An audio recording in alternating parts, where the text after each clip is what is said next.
Bueno, recién estaba sonando el teléfono y era porque había llamado a Héctor temprano y yo no siempre veo a mi pastor, a veces lo veo, sí, lo veo en hora, a veces a otra hora y otros días. Y el domingo había un evento especial en la iglesia, había una banda que se llama Catrina, que son una familia. Y el pastor Raúl casi nunca hace servicio el domingo en la tarde, lo hacen otras personas, lo hizo él.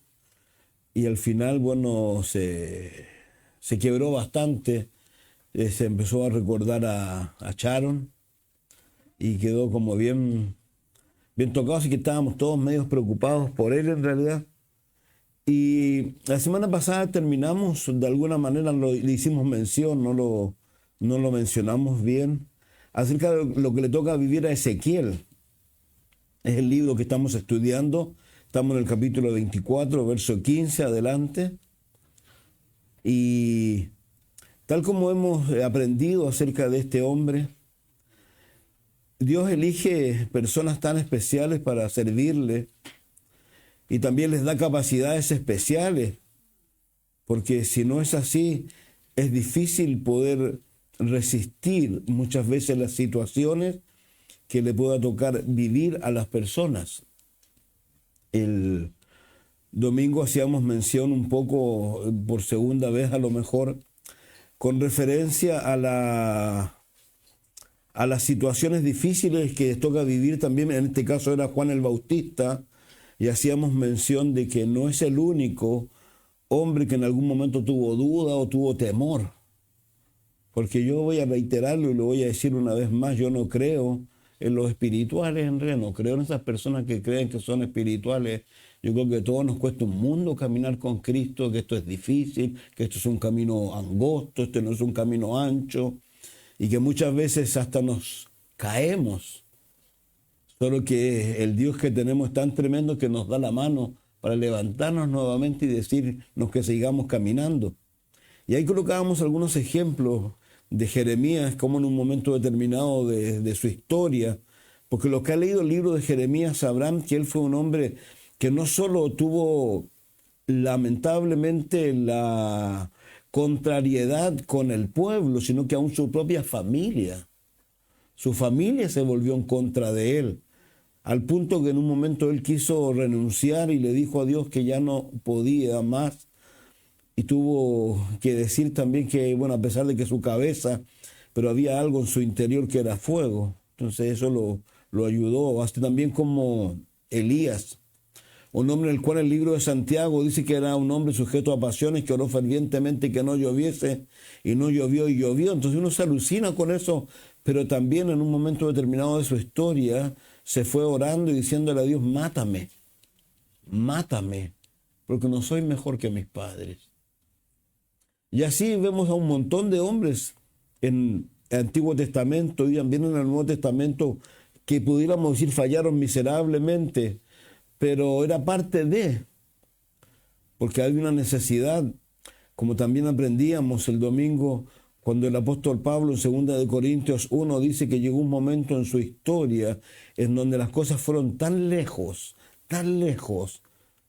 que él pensó que no iba a salir con vida. Y la palabra que usa ahí es la palabra poder, dunamis. Digamos que lo que le ocurrió estaba más allá de ese poder, más allá del dunamis que Dios le podía dar, al punto que él, digamos, si no hubiese sido porque Dios lo consuela y de alguna manera le hace presente, porque él necesitaba entender que al Dios que él seguía era un Dios que resucitaba muertos. Entonces, porque necesitaba entender eso, necesitaba entender que era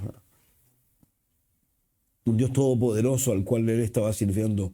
En este caso, Ezequiel ha sido un hombre que le ha tocado ver montones de cosas, tener revelaciones. Es un libro bastante largo, pero aquí hay un capítulo o parte de un capítulo donde nos va a hablar acerca de algo personal que le toca vivir a él. Y esto tiene que ver con la esposa. Creo que también la semana pasada hablamos un poco de esto. Dice, vino a mí palabra de Jehová diciendo, hijo de hombre, he aquí yo te quito de golpe el deleite de tus ojos. No endeches ni llores, ni corran tus lágrimas. Reprende el suspirar, no hagas luto de mortuorio, ata tu turbante sobre ti y pon tus zapatos en tus pies y no te cubras con rebozo, ni comas pan de enlutado. Hablé al pueblo por la mañana y a la tarde murió mi mujer. Y a la mañana hice como me fue mandado y me dijo el pueblo, ¿no nos enseñarás qué significan para nosotros estas cosas que haces? Voy a reiterar lo mismo que estaba diciendo mi pastor del domingo cuando él le tocó. Dice que, bueno, los que saben, ese domingo que fallece y que parte, como decía nuestro pastor Chuck, cuando decía no me he muerto, me mudé. Cuando Sharon se mudó de este mundo al mundo de Dios, él estaba en la iglesia y lo llamó Ryan, que había estado con su madre. Bueno, y él habla acerca de todo lo que le había tocado vivir, que era cómo tenía que trasladar a Sharon al baño y lo delgada que ella estaba. Hay cosas que a veces pueden vivirse de esa naturaleza y a veces uno no sabe qué es mejor en realidad, ¿no? Porque no es ni un chiste padecer eso, y como mucha gente lo padece, o padecer esto otro. Porque esto otro es algo tal como dice aquí, que esta mañana Ezequiel se levanta y va y hace lo que tiene que hacer. Y el Señor, bueno, le ha dicho lo que va a ocurrir, pero son esas cosas que tú no sabes cuándo va a suceder o cuándo va a ocurrir, pues. Y que en la tarde, digamos, ocurre que su mujer se muere. Ahora, algo importante con esto, yo quiero reiterarlo una vez más, lo dije la semana anterior con respecto a las esposas, los esposos, y creo que uno tiene que tener claro con ciertas cosas. Yo le decía a Margarita hoy día, nunca te elegiría como mi hermana. Dios me la dio como esposa, pero como hermano no te elegiría nunca. Y a mí dice, yo tampoco, porque te pasaría pegando. Pero Dios es el que nos da las esposas y los esposos. Y nosotros debemos entenderlo de esa manera y tenemos que, en la medida de lo posible también, bueno, no en la medida de lo posible, porque es una mala palabra la que acabo de decir en realidad, sino que tenemos que cumplir los propósitos que Dios nos ha dado para el matrimonio a cada uno de nosotros. Piensen aquí que lo que le está diciéndole a él no solo le está restringiendo algunas cosas, sino que también habla con respecto a la relación que él tenía con su esposa, porque le dice, he aquí yo te quito de golpe el deleite de tus ojos. Yo no sé si a usted le ha pasado, yo, Margarita, me pasa con ella, yo la miro, de repente me dice, ¿qué me estáis mirándome? Y yo le digo que estás hermosa. Y no lo digo de verdad. Porque a veces me detengo a mirarla y siempre veo una fotografía de cuando nos casamos recién y cuando todos me decían, y aún yo recuerdo las palabras de la hermana de Sharon, me dice, ¿cómo fue? ¿Cómo fue posible que tú tengas a esta niña tan linda? Ella me dijo eso en ese momento. Entonces, piensen en esto, piensen en la situación en la que Dios a veces nos puede poner como hombres, como mujeres también de Dios en cuanto a la obra, al ministerio, al llamado que Dios nos puede hacer y al precio que a veces hay que pagar. En este caso, Ezequiel, el precio, vuelvo a reiterar, fue un precio altísimo. Y lo tremendo es que no se sabe, porque hay muchas hipótesis de cómo fue lo que le sucedió a esta dama, pero lo que dice aquí, que claramente le quita de golpe el deleite de sus ojos, significa que iba a morir inesperadamente. Que no, estas son esas cosas que uno no espera. Que tú te levantas en la mañana y, no sé, tu esposo fue a trabajar. Imagino, pensando un poco en la situación que pasó hace poco y pensando en aquellos que van lejos, pensaba en Pedro, que cuando tiene que ir a la mina, que va por varios, y los que fueron hace poco acá en ¿cómo se llama? Aquí cerca de Santiago, que entraron a trabajar y no vuelven más. Y eso ocurre. Entonces también como creyente, aquí en este caso, a este hombre le toca esto, le toca vivir esto, y vuelvo a reiterar, el deleite de sus ojos. No sabemos a lo que está refiriéndose. Yo imagino que era lo que yo les decía yo. Ahora, obviamente, aquí hay hartas cosas que son importantes y que tienen que ver con lo que dijimos un poco la semana pasada, que el éxito del matrimonio tiene que ver tanto con el hombre como con la mujer. Y aquí el éxito también del ministerio. Digamos, no hay ministerio en mi caso si no estuviera mi mujer. No hay ministerio. En el caso de nuestro pastor Raúl, tampoco. Usted se sorprendería, la iglesia es un lugar enorme, allá todo y cada una de las cosas que hay. ¿Sabe quién las puso ahí o no? Ella. Y el pastor Raúl dijo, nadie va a mover nada. Pero todos, digamos, si no hay cosa que usted vaya, los que la conocen a Sharon o la compartieron, saben cómo era ella. Entonces la iglesia en general era ella la que estaba. Y entonces, vuelvo a reiterar, aquí lo que está haciendo de alguna manera Dios es mostrarnos a este hombre, como lo dijimos, haciendo comparación, porque recuerden que lo primero que tuvo que hacer con Ezequiel fue ponerle o hacer un rostro duro de él, porque lo que le iba a tocar vivir con las personas no iba a ser algo muy placentero, iba a ser algo tremendo, al punto que si Dios no hubiese hecho eso, él no podría haber resistido esto. Pero bueno, Dios sabe y aquí le está haciendo mención de esto. Entonces, vuelvo a reiterar, creo que de verdad las mujeres y los hombres, lo único que tienen que hacer, y por favor yo creo que sean muy, muy consecuentes con esto, esto es como alguien decía, si tú te supieras solamente, por ejemplo, el Mateo 5 al 7, que es el sermón del monte, si uno aplicara solamente el sermón del monte, nosotros seríamos mejores personas. Los esposos y las esposas no podemos decir, yo no puedo decir que yo no tengo instructivos para con mi mujer. Yo tengo mis obligaciones para con mi mujer al punto de lo que la Escritura enseña. Cuando uno lee el libro de los Corintios, por ejemplo, cuando habla, que muchos piensan de la intimidad, ¿no? Porque muchos piensan que este es un libro de religión. Este no es un libro de religión, este es un libro de vida. Y lamentablemente uno ha conocido muchas historias en donde lamentablemente a veces esa intimidad es mal usada, o sea, lamentablemente muchas veces por las damas. Siendo que el apóstol dice ahí claramente que no se nieguen el uno al otro a no ser de mutuo consentimiento. Y es tremendo porque yo lo he dicho, lo voy a decir, a lo mejor no va a sonar bien. Y Dios me perdone, pero creo que alguna vez lo he dicho así. Cuando he dicho que lamentablemente pueden mujeres echar a sus maridos a las camas de otros hombres. Perdón, de otras mujeres. No estoy a favor de no estoy a favor de la integridad. No estoy hablando de la igualdad. Pero de verdad lo que les digo no es chiste. No es chiste. Uno tiene que actuar con sabiduría, tiene que actuar. Por eso la Biblia claramente dice que la mujer sabia edifica su casa, más la necia con sus manos. Entonces hay un llamado. Entonces este hombre sin lugar a duda no tenía ministerio si no hubiese sido por esta mujer. Ahora, cuando uno mira con respecto a las mujeres que han habido hacia atrás, han sido muchas las mujeres buenas y algunas mujeres malas también, que han destruido. Por ejemplo, no piense en Jezabel, que destruyó a Acab.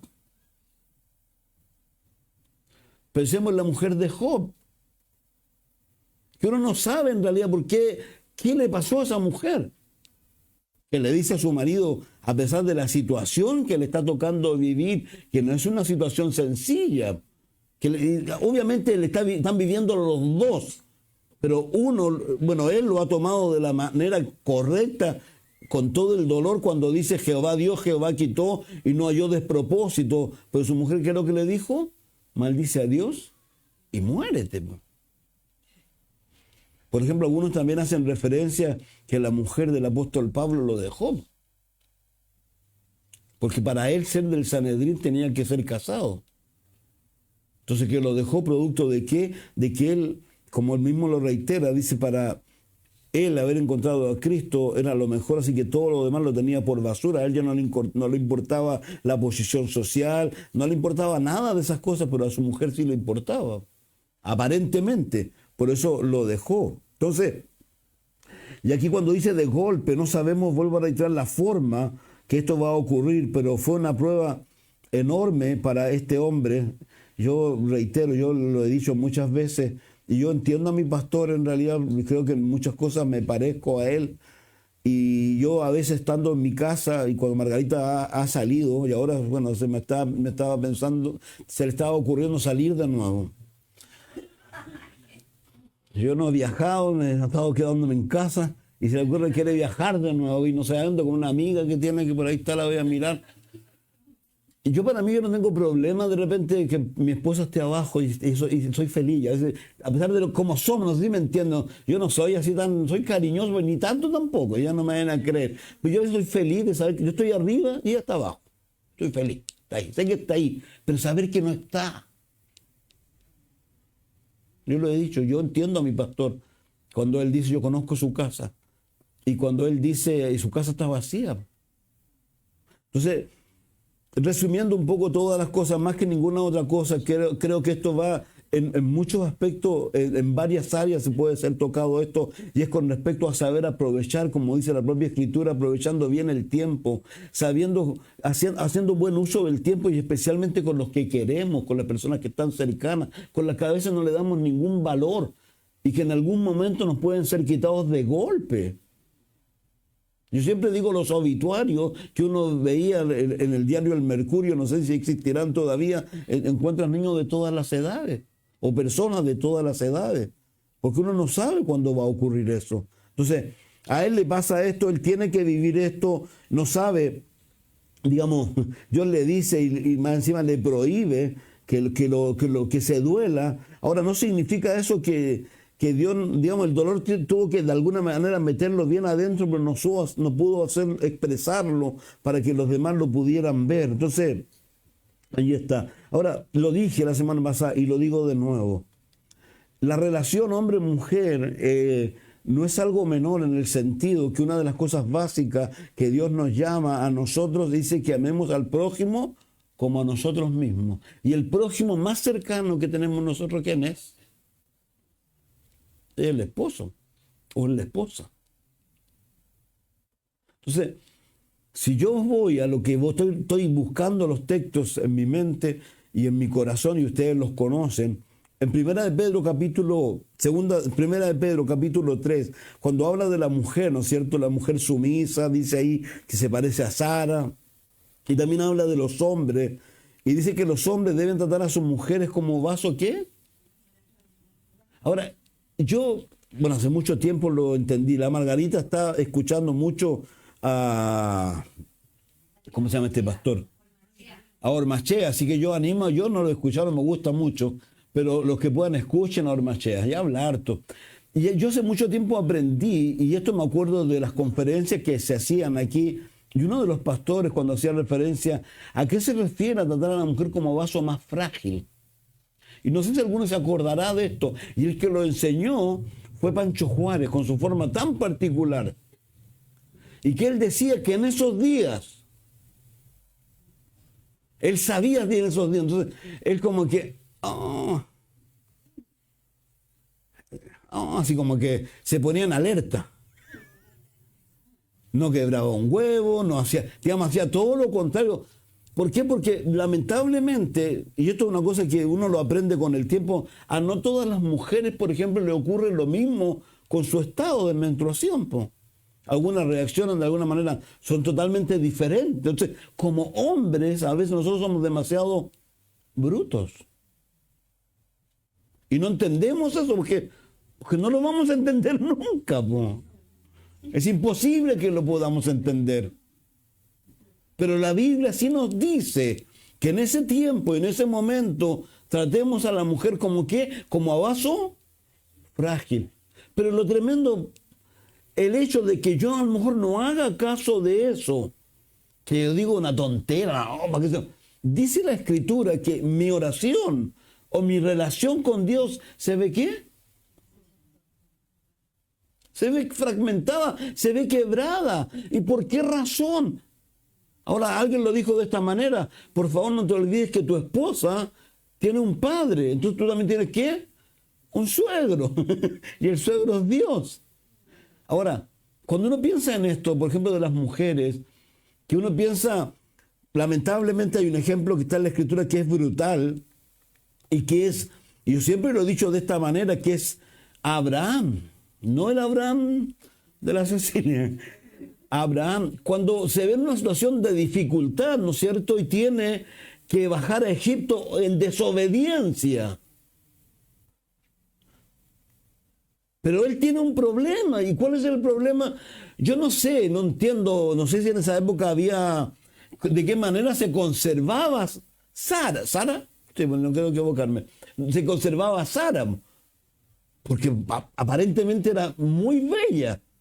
Y por lo que yo entiendo, la edad no era... Pero era bella, algo había, no sé, que su marido, en este caso, que dijo media verdad, pero dijo, bueno, voy a ir a ese lugar y ¿qué va a pasar? Se van a quedar contigo y me van a matar a mí. Entonces, ¿qué es lo que hace él? Le dice a ella que mienta. Pero yo siempre lo he dicho, el desgraciado, perdón la referencia, porque es eso, es una persona que le importó un comino. Si uno lo ve en la práctica, esa mujer iba a ser metida a un harén. Iba a ser metida con un montón de otras mujeres. Y se supone que era una mujer especial. Para él tenía que ser una mujer especial. Y era especial. Porque recuerden que de ahí ¿quién van a ser? Pero el infeliz, por salvarse a sí mismo, ¿qué es lo que hace? Le hace mentir. ¿Pero quién interviene? Dios. Entonces, de alguna manera uno tiene que entender eso, ¿cierto? Vuelvo a reiterar, no es simplemente echarle para adelante como a veces lo hacemos. Y el pedir perdón, yo vuelvo a reiterar, por favor, el pedir perdón es necesario. Tanto el hombre como mujer. Y lo importante también es perdonar. Yo imagino a Sara, no sé qué le habrá dicho a la vuelta de la... No tengo idea, pero imagino que algo le habrá dicho. Porque no fue menor ponerla en ese peligro, en esa situación. Entonces, por eso es lo que digo y reitero, no es menor, Dios interviene en favor de esta mujer y Él es el que la salva haciendo presente, ¿no es cierto?, al rey, que lo que está haciendo no lo puede hacer, al punto de que el rey se enojó de una manera tremenda en contra de Abraham y le dice, ¿por qué le hizo esto en realidad a él? Pero más que nada eso, entonces, vuelvo a reiterar, no sabemos, entonces, ni siquiera sabemos cuánto tiempo podremos nosotros estar a lo mejor con nuestras esposas o las esposas con nosotros, pero vuelvo a reiterar, pidámosle a Dios, yo creo que hay que orar y pedir a Dios sabiduría para saber aprovechar los tiempos. Y vuelvo a reiterar, lo dije la semana pasada, la Escritura dice algo que a mí me gusta mucho y que hace tanto daño, pero dice la Biblia que hay que tener cuidado con las zorras pequeñas. Los viñedos, las zorras grandes no pueden hacer nada porque no caen, pero las zorras pequeñas se meten por debajo. Son las cosas pequeñas a veces. ¿Y sabe qué voy a decirlo de esta manera? Las estupideces. Porque a veces cuando uno lo razona, pero ¿cómo es posible que eso tan sencillo haya acabado? Y yo reitero, voy a tomar texto, yo lo dije y lo estoy reiterando. Es como dice Santiago cuando habla de las guerras y habla de la lengua y habla de quien inflama la lengua. Y que yo reitero, si no te has dado cuenta, ¿estás enojado alguna vez o no? Y después has dicho, ¿qué pasó? ¿Y de dónde? ¿Y por qué? Y uno hasta hiere. Y recuerden que las palabras son peores que ¿qué? Como decía la canción. No, la Escritura, los proverbios dice, son peores que los cuchillos. Porque la herida queda, lo que se dijo queda dando. Yo tengo una lista de cosas, no. Entonces, pero quedan ahí dando vueltas las cosas. Entonces, yo vuelvo a reiterar, así que el ánimo es ese, a que Dios nos ayude a aprovechar, yo no sé. Este hombre, sin lugar a dudas, sigue adelante haciendo el trabajo que Dios le ha encomendado, pero el precio que tuvo que pagar fue un precio alto, un precio no menor en realidad. Entonces le dice que no la llore, se le prohíbe hacerlo, el deleite de sus ojos, ni corran tus lágrimas, reprime el suspirar, no hagas luto. Todo lo que está allí son cosas que de alguna manera se hacían y estaban en la escritura para ellos. Acuérdense que ellos hasta contrataban lloronas. Habían funerales donde habían lloronas y vieran cómo esos funerales que eran lindos. Pero era gente que le pagaban para que llorara. Entonces aquí luego, lo que hace aquí es que Dios le dice a él y él se levanta luego y va y tiene que hacer lo que tiene que hacer. Y el pueblo viene y le pregunta a él qué significan estas cosas que hace. Y él le cuenta a ellos lo que Dios va a hacer con respecto a donde ellos a lo mejor tenían puesto tanto sus ojos, que era en el santuario, que era en Jerusalén. Cómo Dios va a tener que quitar todo eso y de alguna manera ellos van a vivir lo mismo que está viviendo en este caso Ezequiel, cuando tengan que ser privados de sus hijos y todo lo que usted sabe que está ahí, que no quiero volver a hablarlo porque creo que no es tremendo en realidad. Y le dice a ellos, pero lo que sí le dice a ellos, que lamentablemente el día que esto ocurra, ¿no es cierto?, cuando Dios les quite a él esto, es simplemente por el producto de que ellos van a tener que entender que todo esto está ocurriendo exclusivamente por culpa nada más que de ellos. Y eso ya va a ser de alguna manera hecho evidente, porque aquí hay algo muy interesante con esto, que es que lo que se le ha dicho a ellos no es algo evidente en el sentido práctico, está ocurriendo. Es como hoy día tenemos internet y sabemos un partido de fútbol, sabemos todo lo que está pasando en el mundo. Pero hubo un momento en nuestra vida, yo me acuerdo cuando uno quería escuchar música, te demorabas 2 años que llegara un disco. Cuando uno escuchaba un disco, hacía 2 años que el disco ya había salido. Ya. En esto era igual. Se demoraban aproximadamente 3 a 4 meses en que llegara la noticia. Entonces, ¿qué es lo que va a ocurrir aquí? Que va a venir alguien y le va a decir a ellos lo que ha ocurrido. Entonces, ¿por qué digo esto? Porque de alguna manera creo que en esencia, con este capítulo, con lo que viene posteriormente, es que mucha gente a veces piensa que a ellos no les va a pasar nunca nada. Ellos a lo mejor estaban hasta dudando, porque recuerden que ellos están recibiendo otra información y están dudando que a ellos les pudiera pasar algo así. Pero eso iba a ser confirmado, como dice aquí, cuando trajera a esa persona que lo leímos la semana pasada, en el capítulo 33 se lleva a cabo eso, pero aquí Ezequiel le anuncia, dice, ese día, el verso 26, vendrá a ti uno que haya escapado para traer la noticia. En aquel día se abrirá tu boca para hablar con el fugitivo y hablarás y no estarás más mudo y le será por señal y sabrán que yo soy Jehová.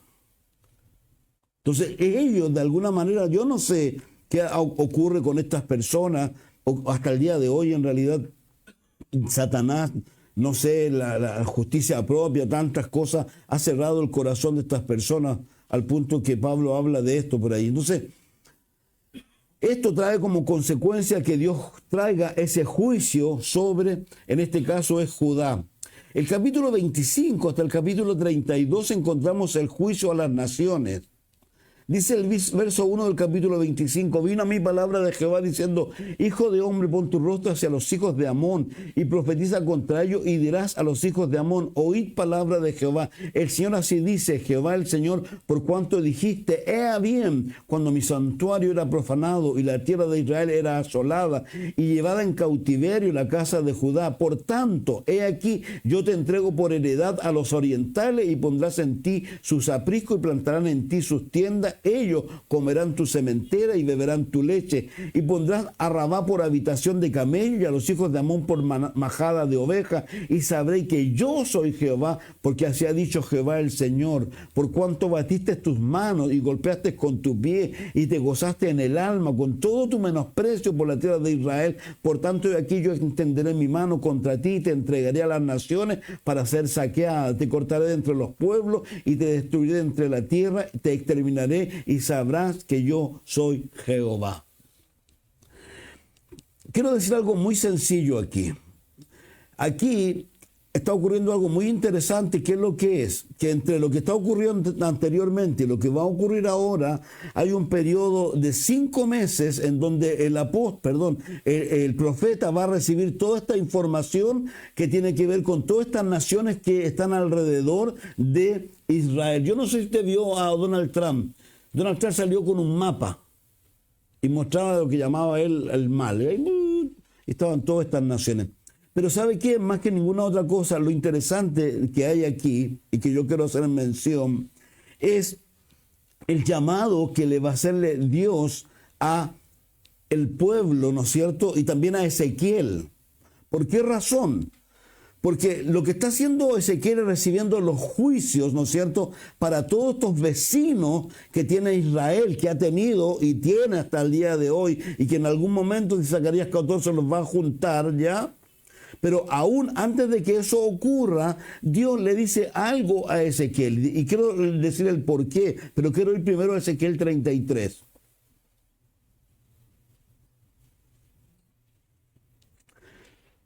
Ezequiel 33 hasta el 32 se supone que estaba el juicio a las naciones. Y aquí Dios le reitera a Ezequiel algo. Dice, vino mi palabra de Jehová diciendo, hijo de hombre, habla a los hijos de tu pueblo y diles, cuando trajere yo espada sobre la tierra y el pueblo de la tierra tomare un hombre de su territorio y lo pusiere por la atalaya y él viere venir la espada sobre la tierra y tocare trompeta y avisare al pueblo, cualquiera que oyere el sonido de la trompeta y no se apercibiere y viniendo la espada lo hiriere, su sangre será sobre su cabeza. El sonido de la trompeta oyó y no se apercibió, su sangre será sobre él. Mas el que se apercibiere librará su vida. Pero si el atalaya viere venir la espada y no tocare la trompeta, y el pueblo no se apercibiere y viniendo la espada hiriere de él a alguno, este fue tomado por causa de su pecado, pero demandaré su sangre de la mano del atalaya. A ti, pues, hijo de hombre, te he puesto por atalaya a la casa de Israel y oirás la palabra de mi boca y los amonestarás de mi parte. Cuando yo dijera al impío, impío de cierto morirás. Si tú no hablares para que se guarde el impío de su camino, el impío morirá por su pecado, pero su sangre yo la demandaré de tu mano. Y si tú avisares al impío de su camino para que se aparte de él y él no se apartare de su camino, él morirá de su pecado, por su pecado, pero tú librarás tu vida. Tú pues, hijo de hombre, di a la casa de Israel, vosotros habéis hablado así, diciendo, nuestras rebeliones, nuestros pecados están sobre nosotros y a causa de ellos somos consumidos, ¿cómo pues viviremos? Diles, vivo yo, dice Jehová el Señor, que no quiero la muerte del impío, sino que se vuelva el impío de su camino y que viva. Volveos de vuestros malos caminos. ¿Por qué moriréis, oh casa de Israel? Y tú, hijo de hombre, di a los hijos de tu pueblo, la justicia del justo no lo librarán el día en que se rebelare, y la impiedad del impío no le será estorbo el día en que se volviere de su impiedad. Y el justo no podrá vivir por su justicia el día que pecare. Cuando yo dijere al justo, del cierto vivirá, y él confiado en su justicia hiciere iniquidad. Todas sus justicias no serán recordadas, sino que morirá por su iniquidad que hizo. Cuando yo dijere al impío, de cierto morirás, y si él se convirtiere de su pecado e hiciere según el derecho y la justicia, si el impío restituyere la prenda, devolviere lo que hubiera robado y caminaré en los estatutos de la vida, no haciendo iniquidad, vivirá ciertamente y no morirá, y no se le recordará ninguno de sus pecados que había cometido según el derecho y la justicia, vivirá ciertamente. Quiero parar un poco ahí. ¿Por qué digo esto? El Nuevo Testamento, en el libro de Pedro, el Señor hace presente algo muy sencillo, que dice que Dios no va a juzgar al mundo si primero no juzga a su iglesia. En el contexto de lo que estamos leyendo, la premisa se cumple. ¿Por qué? Porque Dios primero castigó a las 10 tribus, ahora va a castigar a Judá, y luego ¿a quién va a castigar? Al mundo, a las naciones circundantes, digamos. Ese es el orden. Hoy día es lo mismo. Dios va a juzgar su iglesia, lo hemos dicho siempre. Quiero leer algunos textos y quiero también leer algo, lo que les dije el domingo, lo dije el domingo anterior. Yo había dicho algo y de las personas que nos ven por internet, alguien contestó. Yo leí el texto que y yo le hacía presente a los que estaban el domingo, que lo que dice Juan, cuando dice, hablando, porque Primera de Juan capítulo 3 comienza diciendo, amado, somos hijos de Dios, no sabemos lo que hemos de ser, pero sabemos que seremos semejantes a Él. Y el que tiene esta esperanza, ¿qué hace? Se purifica a sí mismo. Pero el verso anterior dice que muchos se alejarán de Él avergonzados. Y yo le decía el por qué. La respuesta está ahí. Porque más arriba en Primera de Juan habla claramente de que si no permanecemos en Él, siempre lo hemos dicho, y aquí yo lo que estoy leyendo en el libro de Ezequiel, en el capítulo 33, que en el 18 se repite y en el 3 también se repite, que dice lo mismo que yo, aquí no hay un ayer ni un mañana. No que ayer yo fui santo, no que mañana yo voy a ser santo, no. La Biblia dice que hoy día, hoy, a Dios le interesa el hoy. Hoy. Él quiere que hoy yo esté pegado a Él, que hoy yo esté en Él. Que hoy día lo que haya hecho hoy lo haya glorificado a Él. No lo de ayer, porque lo de ayer puedo hablar de glorias pasadas. Lo de mañana, no sé si viviré siquiera. Entonces, creo que es tremendamente importante, vuelvo a reiterar. En segunda de Pedro, el apóstol, el capítulo 3 es un capítulo bien particular porque se suman hartas cosas allí. Pero una de las cosas que dice, amado, esta es la segunda carta que os escribo, en ambas despierto con exhortación vuestro limpio entendimiento, para que tengáis memoria de las palabras que antes han sido dichas por los santos profetas y del mandamiento del Señor y Salvador dado por vuestros apóstoles. Sabiendo primero esto, que en los posteriores días vendrán burladores, andando según sus propias concupiscencias, diciendo, ¿dónde está la promesa de su advenimiento?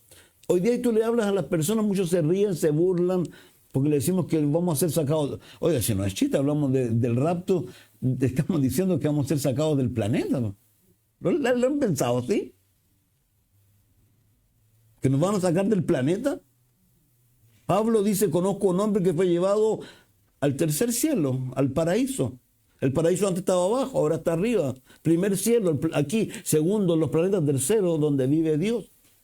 Y yo leo el libro de Apocalipsis, dice que la nueva Jerusalén va a descender de allá al nuevo mundo que Él va a crear. Entonces, la gente se burla y lo tremendo es que nosotros no podemos caer en el juego de ellos tampoco. Y esto tiene que ver mucho con lo que hoy día también se critica tanto y se hace mención de que todo esto del rapto es de culpa de Scofield, de la Biblia de Scofield, que él comenzó con esto y eso es una mentira. Porque la gente pretribulacional viene del siglo I, siglo II, hay libros que hablan de eso, pero aquellos que no creen en el rapto, aquellos que han reemplazado a la iglesia por Israel, ¿ya? Ellos dicen que Scofield en su Biblia de estudio comenzó con esto y por eso parte de ahí eso es una mentira. Aquí está hablando Pedro en el primer siglo, ¿qué es lo que está diciendo? Que la gente se va a burlar de eso, pero él le dice, pero ellos van a decir las cosas son iguales desde siempre, mentira. Oigan, yo me sorprendo. Yo le decía recién a Pedro, andaba con un monito chiquitito, él sabía qué es lo que era, y quiso más información, pescó su teléfono y lo averiguó en un 2x3. Uno se puede sentar frente al televisor o al computador y si eres bueno para estudiar, ¿sabes tú te meter tanta información en poco rato? Entonces yo, como dice Daniel, ¿qué dice Daniel? Que en el tiempo del fin, ¿qué es lo que iba a suceder? La ciencia. Voy a poner el ejemplo del Willy. Yo no sé si alguna vez Willy imaginó que iba a manejar un bus automático.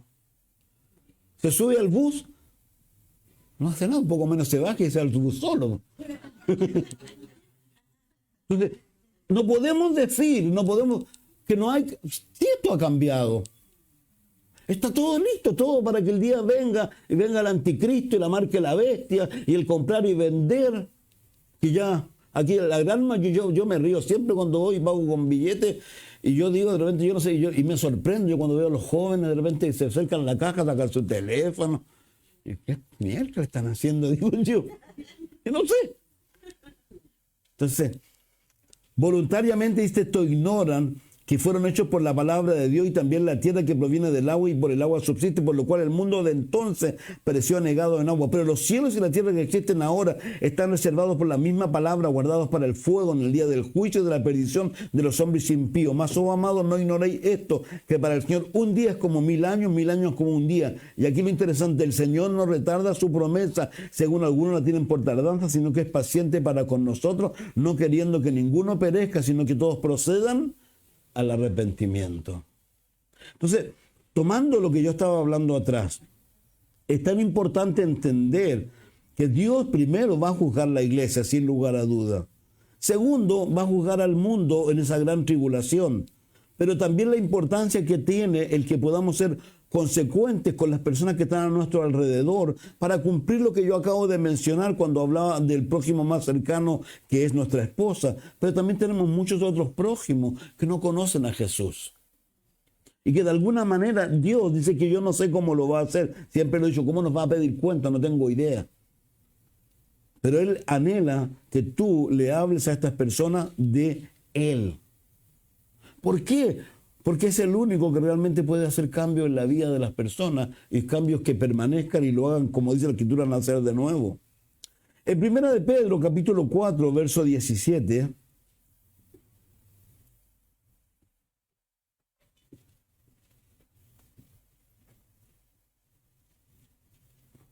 habla del fuego de la prueba, pero el 17 es lo que yo les decía recién. Voy a leer el 16. Pero si alguno padece como cristiano, no se avergüence, sino glorifica a Dios por ello, porque es tiempo de que el juicio comience por la casa de Dios. Y si primero comienza por nosotros, ¿cuál será el fin de aquellos que no obedecen el evangelio de Dios? Y si el justo con dificultad se salva, ¿en dónde aparecerá el impío y el pecador? Y así yo puedo tomar un montón de otros textos en la Escritura en donde claramente la Escritura nos hace presente con respecto a la necesidad, primero, de estar velando, segundo, de tener claridad de que hay un tiempo de angustia que es real y es verdadero. Yo siempre cito el mismo texto en el libro de Lucas, y lo voy a parafrasear simplemente cuando dice: cuando vean estas cosas, erguíos, levantad, porque vuestra redención está cerca. Dice: y no dejen que su corazón se cargue y el glotonería se embriaguece y de los afanes de esta vida, y venga de repente sobre vosotros aquel día. Y luego dice de escapar.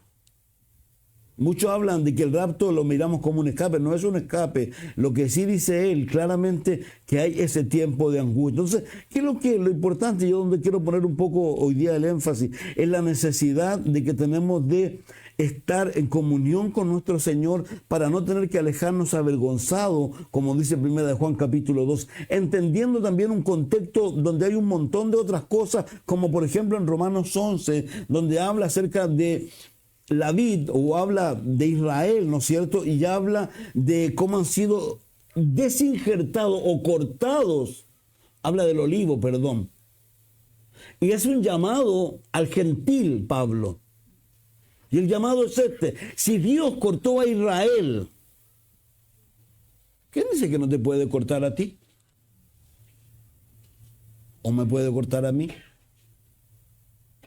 Si no, vuelvo a reiterar, y esto es interesante ahora, gracias a Dios, como dice el propio apóstol Pablo, por Jesucristo.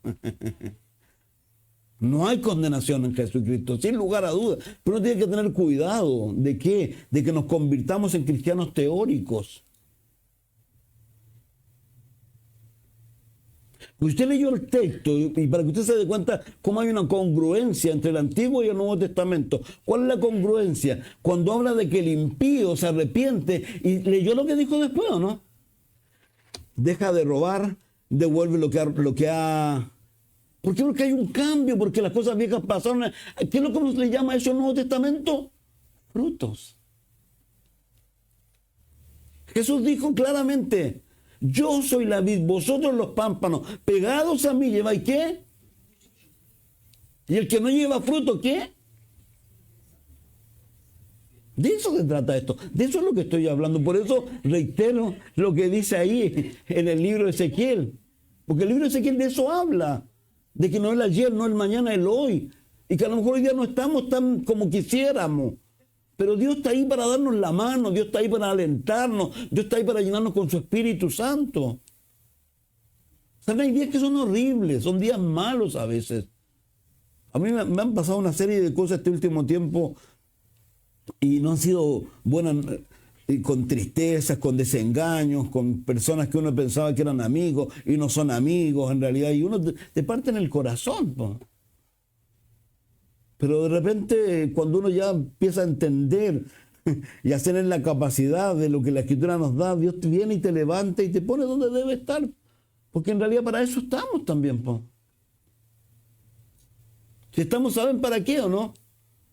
Si somos creyentes, para sufrir el agravio. Estamos para que otros a lo mejor nos hagan, pero lo que no hay que hacer, ser nosotros los que nos convirtamos en personas que hacen ¿qué? El agravio. Como Pablo le dice a Timoteo, me encanta, sufre penalidades como buen soldado de Jesús. Si te pegan una mejilla, ¿qué? De eso se trata. Dios quiere hombres y mujeres para este tiempo que de alguna manera puedan ser tan radicales como lo fue a lo mejor, volviendo al asunto que pasó hace poco, como Charlie Kirk, que ahí estaba para recibir un balazo producto de ¿qué? De que hablaba solamente el evangelio y enfrentaba a las personas de buena manera, pero él sabía que su vida podía, en cualquier momento podía pasarle eso. Entonces, de eso vuelvo a reiterar lo que se trata esto y hacia dónde quería apuntar más que nada con respecto a eso. ¿Por qué? Porque vuelvo a reiterar, si usted lo piensa, allí viene un juicio sobre las naciones, pero vuelvo a mencionar cómo luego de que Dios le habla de ese juicio a Ezequiel para que le digas a ellos, él le vuelve a reiterar el llamado que Dios le está haciéndoles a ellos, que es lo que es a que se arrepientan, a que vuelvan a él, a que estén en comunión con él. Yo quiero leerle primera de Juan 2, por favor.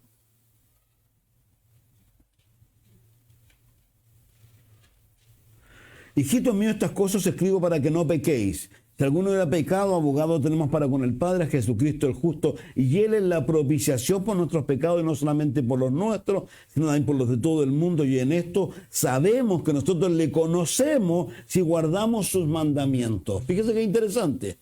Está hablando de la propiciación, pero aquí da un énfasis en esto. Si guardamos, el que dice yo le conozco y no guarda sus mandamientos, el tal es mentiroso y la verdad no está en él. Pero el que guarda su palabra, en este verdaderamente el amor de Dios se ha perfeccionado. Por esto sabemos que estamos en él. El que dice que permanece en él debe andar como él anduvo.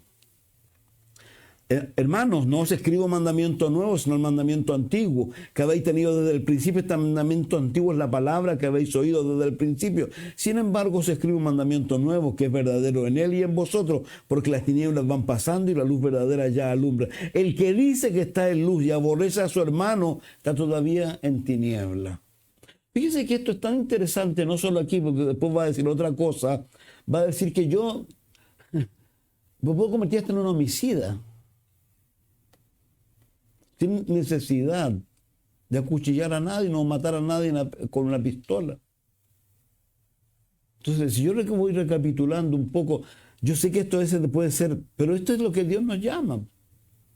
Esto es lo que Dios nos invita a nosotros como personas, como creyentes que de verdad queremos revolucionar el mundo y que la gente nos pueda mirar como alguna vez miraron a los apóstoles, cuando decían, bueno, yo sé que ellos son del vulgo, pero ¿qué sabían?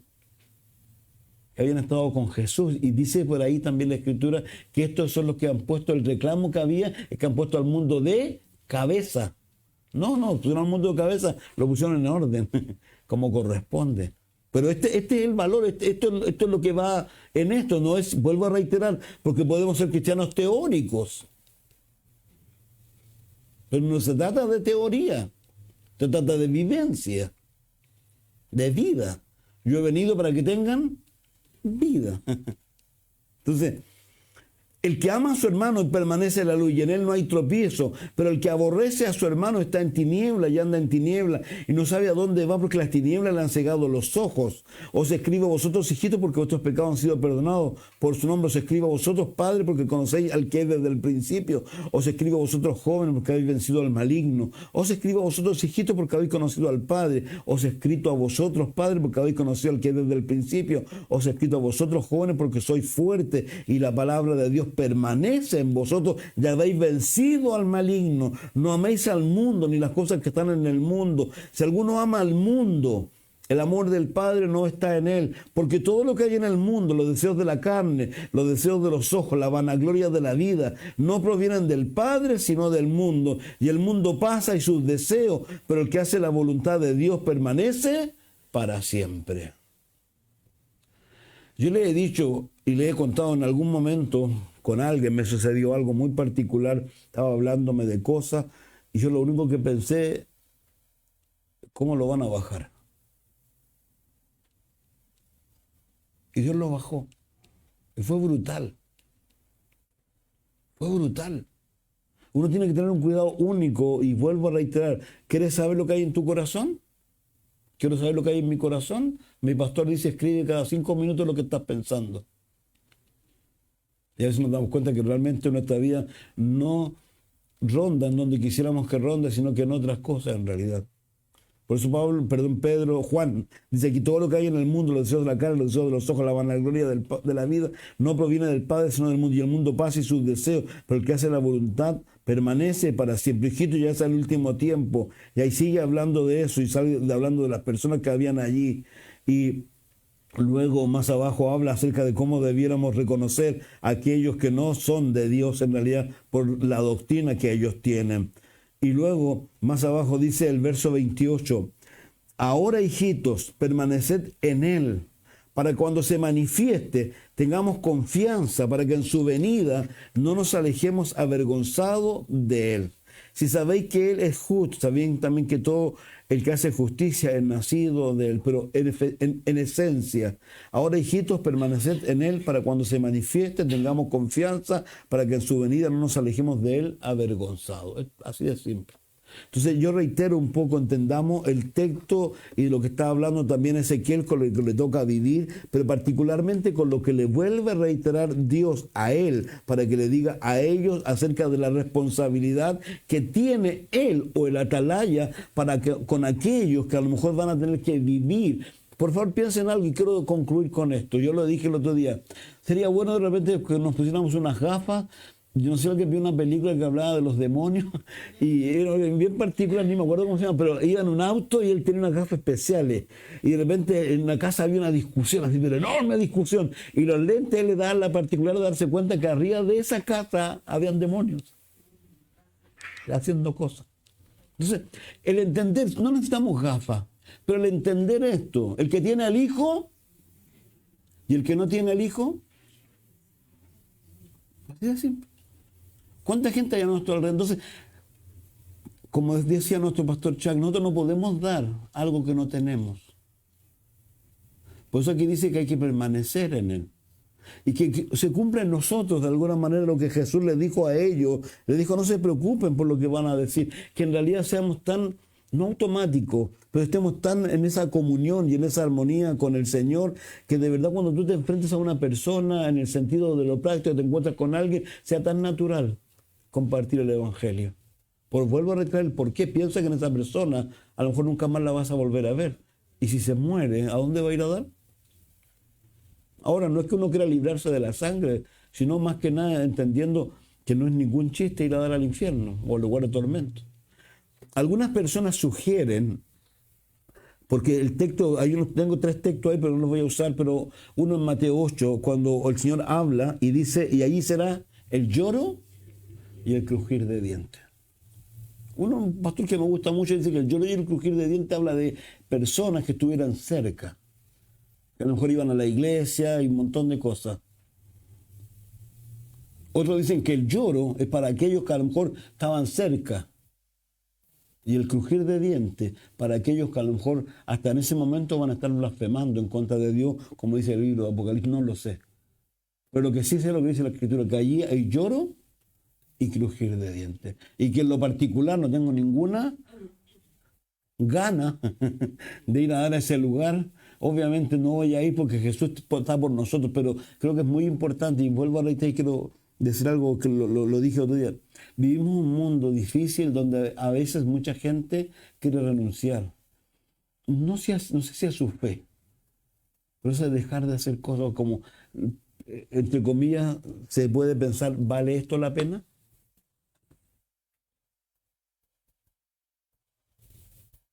Y yo le digo porque es algo que he escuchado de pastores, que la vida a veces se pone difícil, se pone dura. Satanás viene y de repente.